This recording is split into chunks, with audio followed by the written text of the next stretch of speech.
নামে একটি কনসার্ট হয়েছে ঢাকায়। নিশ্চয়ই আপনারা অনলাইনে দেখেছেন, অথবা ফিজিক্যালিও কেউ কেউ দেখেছেন, হয়তো টিভিতেও দেখেছেন। এই সবার আগে বাংলাদেশ কনসার্টটা কেন বা কিভাবে হয়েছিল?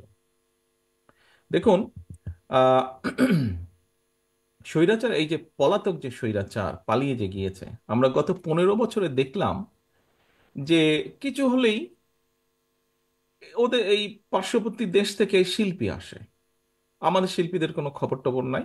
কিছু হলেই, সেটা সরকারি অনুষ্ঠান হোক, বেসরকারি হোক, ব্যক্তিগত হোক, কিছু হলেই দেখি এই সব ওই দেশি শিল্পীরা আসে, গান করে কি করে না করে।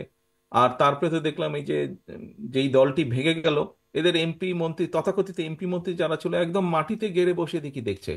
খুবই ইনসাল্টিং ব্যাপার ছিল, নিজেকে খুব ছোট মনে হতো যে এটা কি করছে এরা। আচ্ছা, তারপরে এরা পালিয়ে গেল, 5 তারিখে পরিবর্তিত অবস্থা হলো। মানে 15 বছর দেখেছি শুধু ইন্ডিয়ান শিল্পী আসে, ইন্ডিয়ান শিল্পী আসছে, আশ্চর্য ব্যাপার। দেশি তারপর শিল্পীদের খবরই পাই না। আচ্ছা, এই 5 তারিখের পরিবর্তন হলো, 5 তারিখের পরিবর্তনের পরে হঠাৎ করে দেখলাম, এতদিন দেখলাম দিল্লি থেকে আসতো, এখন দেখি ইসলামাবাদ থেকে আসা শুরু করলো। এ পাকিস্তানি শিল্পী আসে, এ এসে এই কনসার্ট করে, ও এসে এই কনসার্ট করে। তো একদিন সকালে আহ, ও, নাস্তা খাওয়ার টেবিলে আমি যখন নিউজগুলো দেখছি, হঠাৎ দেখি যে এক পাকিস্তানি শিল্পী আসবে। কেন পাকিস্তানি শিল্পী আসবে?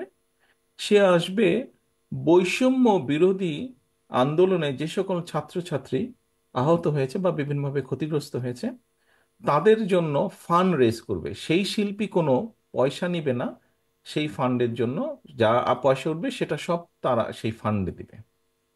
কিন্তু ওখানে একটা ভিতরে লুকোনো ব্যাপার ছিল, বিপিএল এর খেলা ছিল। সেই বিপিএল এর খেলার নাম করে সেখান থেকে পত্রিকার নিউজে যা আমি দেখলাম, 3.5 কোটি টাকা সে নিয়ে যাবে বা নিয়ে গিয়েছে। সকালে নিউজটা দেখার পরে আমার খুব মেজাজ খারাপ করলো, খুব বিরক্ত লাগলো। আমি তখন আমাদের দলের যারা এই কালচারাল লাইনে যারা কয়েকজন জড়িত আছে, এরকম কয়েকজনকে আমি ডাকলাম। আমি ডেকে বললাম যে দেখো, সামনে 16ই ডিসেম্বর আমি একটি কনসার্টের আয়োজন করতে চাই ঢাকা শহরে।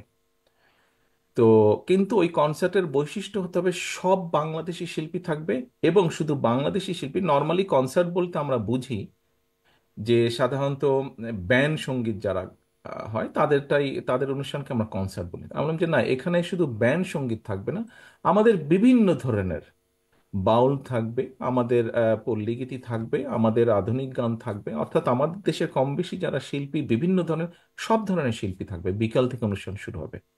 কোথায় করবে কোথায় করবে আলোচনা করে তখন আমিই বললাম যে কেন আমরা মানিক মিয়ার সামনে করলে সমস্যা কি হয়? আমাদের তো বিজয় দিবস। তো মানিক মিয়ার সামনে যদি বড় রাস্তাটা করি, মানুষজন আসবে, ও গান শুনবে ওই দিন, এবং এটার সাথে একটা সামঞ্জস্যপূর্ণ থাকবে। আলহামদুলিল্লাহ, আমরা অনুষ্ঠানটি আয়োজন করেছিলাম, এবং আলহামদুলিল্লাহ এখন পর্যন্ত কনসার্ট বলতে যা বোঝায়, বাংলাদেশের সবচেয়ে বৃহৎ কনসার্ট হয়েছে এটা। সবচেয়ে বৃহৎ কনসার্ট অনুষ্ঠান করতে পেরেছি আমরা। এবং আমাদের সবচেয়ে বড় সার্থকতা, বাংলাদেশি বাংলাদেশি এবং বাংলাদেশের প্রায় বলা যায় নাম করা যত শিল্পী আছেন, সবাই সেদিন ওখানে পারফর্ম করেছিলেন।